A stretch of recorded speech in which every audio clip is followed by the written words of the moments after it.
from the heart of America. I'm Steve Gruber, ready to deliver an inclusive and diverse discussion on the most important topics of the day, giving you better analysis and insight than anyone else. Shining a spotlight on the cockroaches inside the swamp. Man, they hate the light, don't they? They scurry, they run. Anthony Blinken comes to mind today. Well, here are three big things you need to know to start your day today. Number one, finally, some common sense from a governing body in sports, as a trans woman is barred from competing in track and field events against actual women in the Olympics. Good.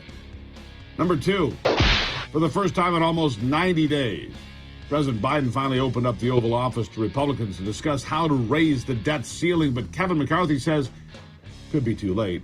Number three, it might also be too late to head off a complete collapse at America's southern border.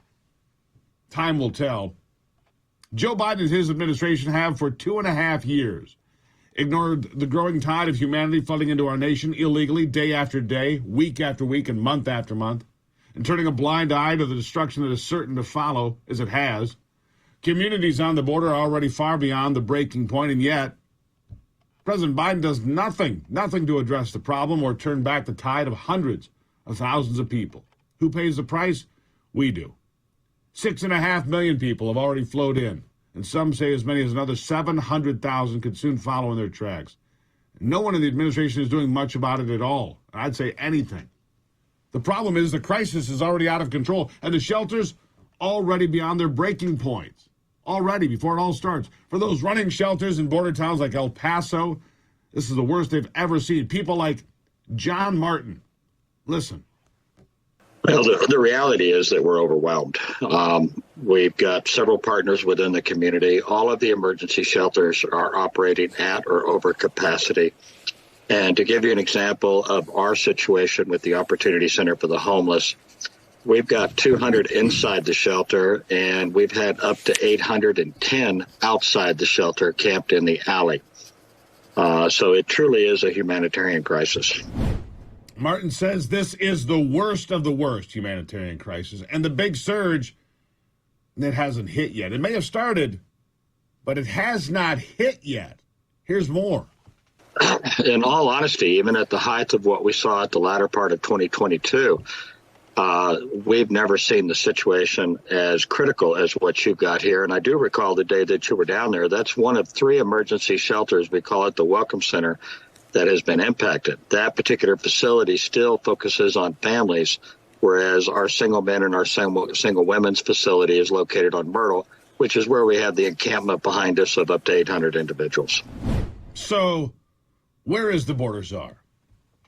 Where is Joe Biden's Vice President Kamala Harris, border czar Kamala Harris, AI Chief Executive Kamala Harris? It's a fine question because it seems she isn't worried about the total collapse of America's border either, or the threat created by these people flowing in unchecked, unvetted, and unleashed on all of us. Nobody seems to care much at all. There's no sense of urgency at all. Well, I was shocked to learn that the border czar is still involved with policies in Washington and has been discussing the southern border. Bizarre, considering nothing has been done. They're not doing anything to fix it, but they're talking about it. They're chatting about it. Listen.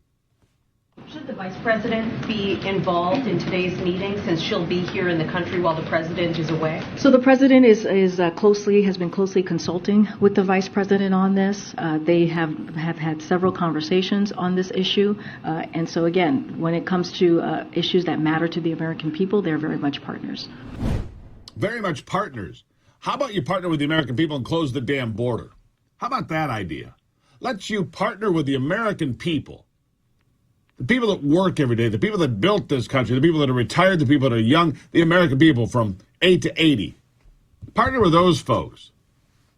Joe Biden has been ducking questions on the border for years now.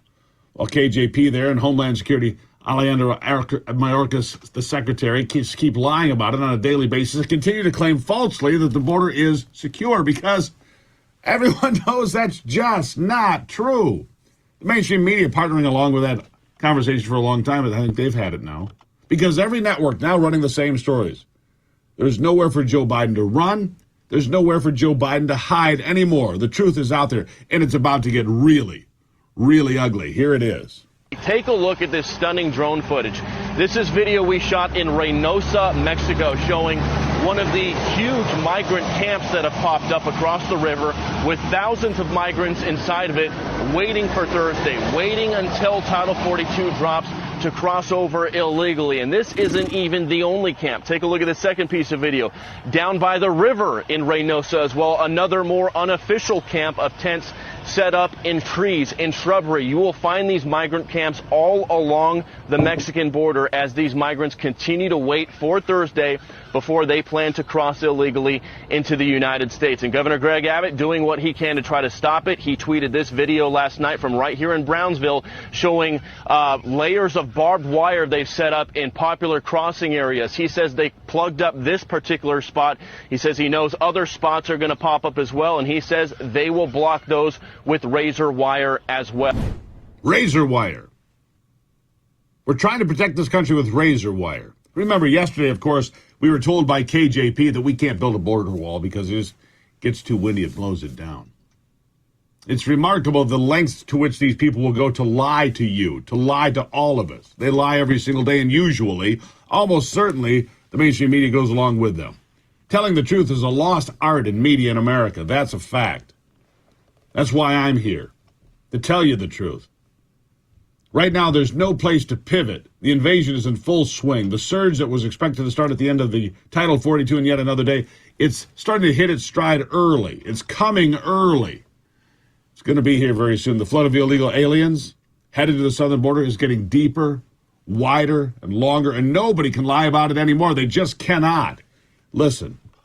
This morning, more than 150,000 migrants are waiting in northern Mexican states to cross into the United States. Officials estimate hundreds of thousands more from Central America are on the way. As Title 42 expires Thursday, Texas is now putting up new wire barriers to close off some illegal crossing sites. Currently, 25,000 migrants are in immigration custody, and each day, 8,000 more try to enter the United States.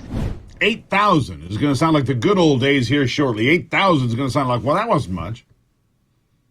6.5 million so far since Joe Biden stumbled into the Oval Office and fell behind the resolute desk. They prop him up every day. They push him out. They tell you that he talks to people all the time and takes questions all the time, all of which is false. All of which is false. NBC and CBS, the Washington Post, the New York Times, the LA Times, all of them lie to you every single day. Try to tell you things that just are not true. They manipulate, they convince, they coerce, all with words that are false. It's time to tell the truth, America, and the truth is Joe Biden is a failing president. This is a failing administration. And you're going to pay the price, and I'm going to pay the price of this wide-open southern border. And this has been going on for a very long time. Again, it would take me 24 hours to seal the border. Bring in the National Guard, close those gaps, say no to everyone. No to everyone. Just no, period. Until we get things figured out. You back the National Guard up with county sheriffs, local police departments, volunteers, whatever it takes. And then you figure out where all the people are that have come in. If they're not supposed to be here, you send them back out. If we can afford to send planes and trains and automobiles to New York and Chicago, we can send them south too, can't we? More on this in a moment. I'll be back.